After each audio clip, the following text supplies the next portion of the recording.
मुंबईत हार्बर मार्गावरची लोकल वाहतूक विस्कळीत झाली आहे। ओव्हरहेड वायरवर दुसरी ओव्हरहेड वायर पडलेली आहे आणि पनवेलहून मुंबईकडे जाणारी लोकल वाहतूक विस्कळीत झाली आहे।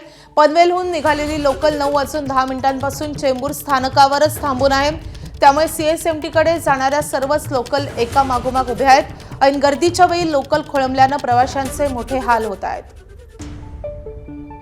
आपले प्रतिनिधी अक्षय भाटकर सध्या आपल्या सोबत आहेत। अक्षय, ही वाहतूक खोळंबण्यामागचं नेमकं कारण काय आणि वाहतूक पूर्ववत होण्यासाठी किती वेळ लागू शकतो?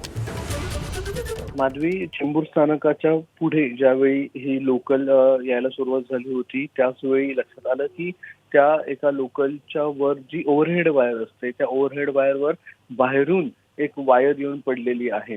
आता ही जी वायर आहे ती नॉर्मल वायर आहे, बाहेरून उडून येऊन ती पडलेली आहे। कदाचित हवेमुळे आली असेल किंवा कोणीतरी टाकली असेल, मात्र याच्यामुळे खूप मोठा परिणाम झालाय आणि हार्बर लाईनवरची पूर्णतः वाहतूक सध्या ठप्प आहे।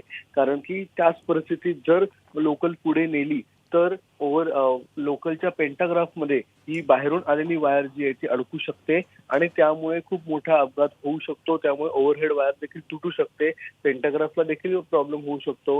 त्याच्यामुळे सध्या ही पनवेलवरून सुटलेली जी लोकल आहे ती एका ठिकाणी थांबवून ठेवण्यात आलेली आहे। चेंबूरच्या पुढे ही लोकल थांबलेली आहे, पण हार्बर लाईनवर 2च ट्रॅक आहेत। त्याच्यामुळे इतर ज्या गाड्या आहेत ज्या सीएसएमटीला येणाऱ्या आहेत त्या सर्व गाड्या या गाडीच्या मागे उभ्या आहेत आणि जो परिणाम पनवेलवरून सुटणाऱ्या सीएसएमटीकडे येणाऱ्या गाड्यांचा झालेला आहे तोच परिणाम सीएसएमटीवरून पनवेलकडे जाणाऱ्या गाड्यांचा देखील झालाय। कारण की पनवेल स्थानकातून इतर गाड्या ज्या आहेत त्या सीएसएमटीकडे सुटू शकत नाहीयेत, त्यामुळे जाणाऱ्या आणि येणाऱ्या अशा हार्बर लाईनवरच्या दोन्ही गाड्यांवर याचा खूप मोठा परिणाम झालाय।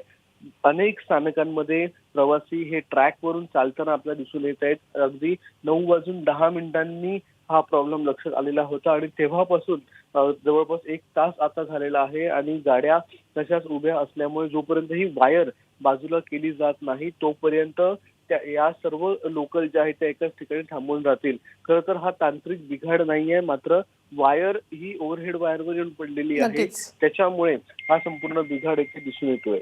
नक्कीच, आणि त्यामुळे ऐन गर्दीच्या वेळी प्रवाशांना मनस्ताप सहन करावा लागतोय। अक्षय, या संदर्भातले अपडेट तुझ्याकडून जाणून घेत राहू। सध्या धन्यवाद या सगळ्या सविस्तर माहितीसाठी।